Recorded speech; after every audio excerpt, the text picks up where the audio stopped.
నమస్తే అండి. పిలవగానే వచ్చినందుకు మీడియా మిత్రులందరికీ నా అభివందనాలు. నా పేరు లక్ష్మి అండి. నేను ఇక్కడ ఉమెన్స్ హాస్టల్ మాదాపూర్ ఎన్‌పీపీ నిన్న జరిగిన ఇష్యూ గురించి నేను మాట్లాడడానికి వచ్చానండి. మా వారు సత్యప్రకాష్ గారండి. నిన్న చాలా ఎలిగేషన్ చాలా చాలా తీవ్రంగా తనని గాయపరిచి, అనవసరమైన అబండాలన్నీ తన మీద మోపి, చాలా పెద్ద ఇది చేశారండి. ఇదంతా మా బిల్డింగ్ ఓనర్ అయిన రమణి గారు, అతని అల్లుడు గారు, అతనికి సంబంధించిన పొలిటికల్ బ్యాక్‌గ్రౌండ్ ఉన్న ఒక పర్సన్ ఇన్వాల్వ్ అయ్యి చేసిన పనండి. మమ్మల్ని ఏమంటారు భగ్నం చేద్దామని, మనుషుల్ని మానసికంగా ఇబ్బంది పెట్టి ఈ బిల్డింగ్ ఖాళీ చేయించాలన్న ఉద్దేశంతో చేసిన పనండి.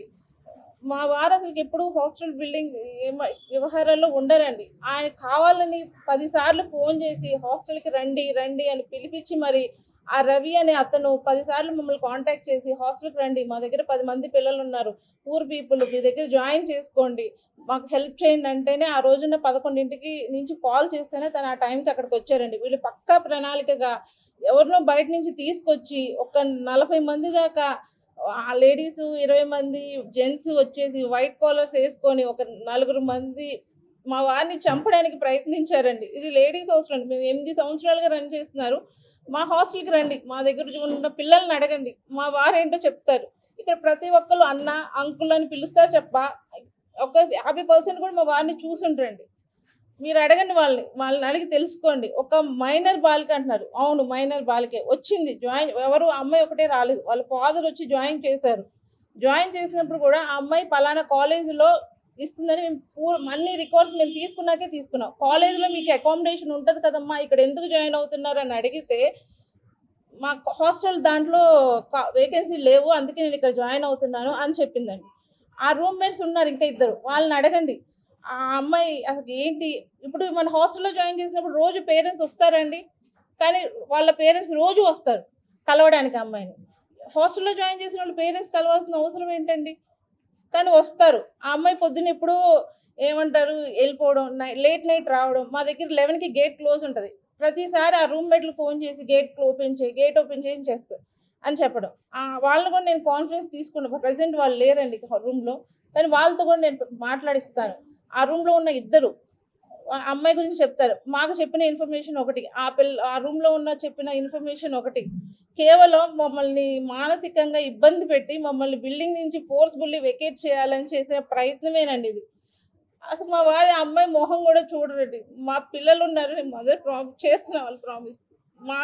అసలకి ఇలాంటి ఎలిగేషన్స్ ఫస్ట్ టైమ్ అండి. 8 సంవత్సరాలు మా హాస్టల్ ఫీల్డ్ అండి. ప్రతీదీ మాకు లేడీస్ హాస్టల్‌లో. మేము ఫోను చేసి మాట్లాడినా సరే, "ఏమ్మా ఏం చేస్తున్నావమ్మా" అని అంటామే తప్ప, మేము అసలకి ఎవరితోనూ రూడ్‌గా బిహేవ్ చేసింది గూడా లేదండి. కానీ అలాంటిది ఈ విధంగా అయినా చేస్తే మమ్మల్ని బయటికి పంపించేయాలని. ఇది ఒకటి కాదు సార్. ఇది ఫస్ట్ టైమ్ కాదు సార్. 3 సార్లు జరిగింది సార్. నేను ఆ 3 సార్లు రెండోసారి సెకండ్ టైమ్ నా మీద అటాక్ చేసింది. నా మీద అటాక్ చేసింది. మా మదర్ మీద చేశారు. దాని మీద మేము కేస్ కూడా పెట్టాము. కేస్ కూడా నడుస్తుంది సార్. అది ఉండదు. మళ్ళీ సివిల్ కేస్ నడుస్తుంది కోర్ట్‌లో. అయినా సరే అవన్నీ ఇప్పుడు ఈ విధంగా అన్నా చేస్తే అలాగైనా ఎళ్ళిపోతారు అన్న ఉద్దేశంతో ఇది చేస్తున్నారు సార్. మేము మా కష్టార్జితం అంతా తీసుకొచ్చి మేము హాస్టల్ నడుపుతున్నాం సార్. మేము సెటిల్మెంట్ చేసుకోవాలని చూస్తున్నాం. కానీ మమ్మల్ని అలా కాకుండా రోడ్డు మీద పడేసేసి మమ్మల్ని అన్యాయం చేద్దామని చూస్తున్నారు సార్. దయచేసి మాకు న్యాయం జరగాలని మిమ్మల్ని కోరుకుంటున్నాను. నిన్న ఏదైతే జరిగిందో మాకు న్యాయం చేయండి సార్. నిన్న జరిగిన దాంట్లో ఒక్క పర్సన్ కూడా కరెక్ట్ లేదు సార్. మీరు రండి అడగండి మా హాస్టల్ పిల్లల్ని.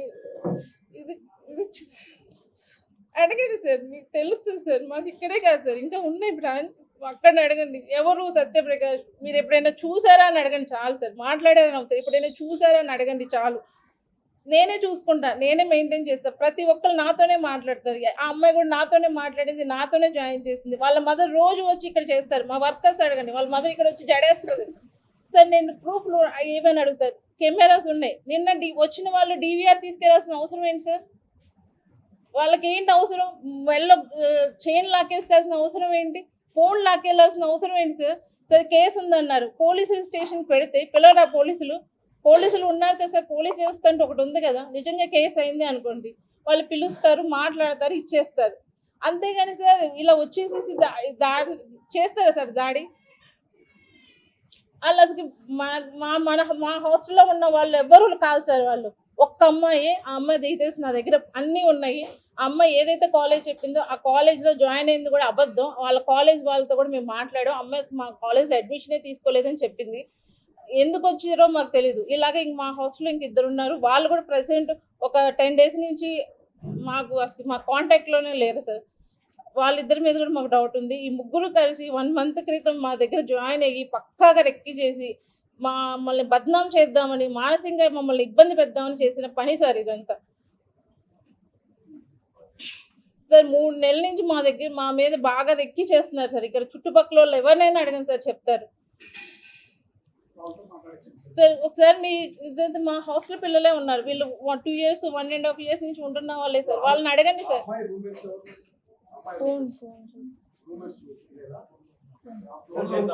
సార్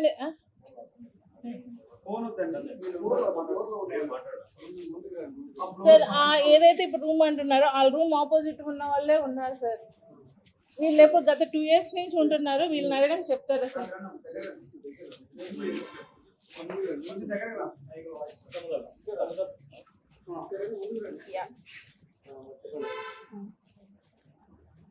మేము 2 years నుంచి ఉంటున్నాం ఈ హాస్టల్లో. మేము ఎప్పుడైనా అసలు అన్న పైకి రావడమే చూడలేదు. మాతో అక్కనే మాట్లాడతారు ఏమన్నా ఉన్నా. అసలు అన్న పేరు మీడియాలో తెలియదు. అసలు అన్నతో మేము మాట్లాడిందే లేదు. అన్నని చూసింది కూడా తక్కువ టైమ్స్ ఇక్కడ హాస్టల్లో. ఆఫీస్కి వస్తారు వెళ్ళిపోతారు, అంతేగాని అన్న పని అన్న చేసుకొని వెళ్ళిపోతారు. కానీ అసలు ఎప్పుడు చూడలే. కార్ కోసం వస్తారు అంతే, డైలీ రారు. ఎప్పుడు ఒకసారి రేర్ కేసెస్ అంతే తప్ప అసలు మేము చూసిందే లేదు అసలు అన్నని. అసలు రారు. మీకు కావాలంటే సీసీటీవీ ఫుటేజ్ తీసుకోండి, మీకే తెలుస్తుంది కదా మేము చెప్పిన దానికన్నా. మాతో అక్కనే మాట్లాడతారు అంతే.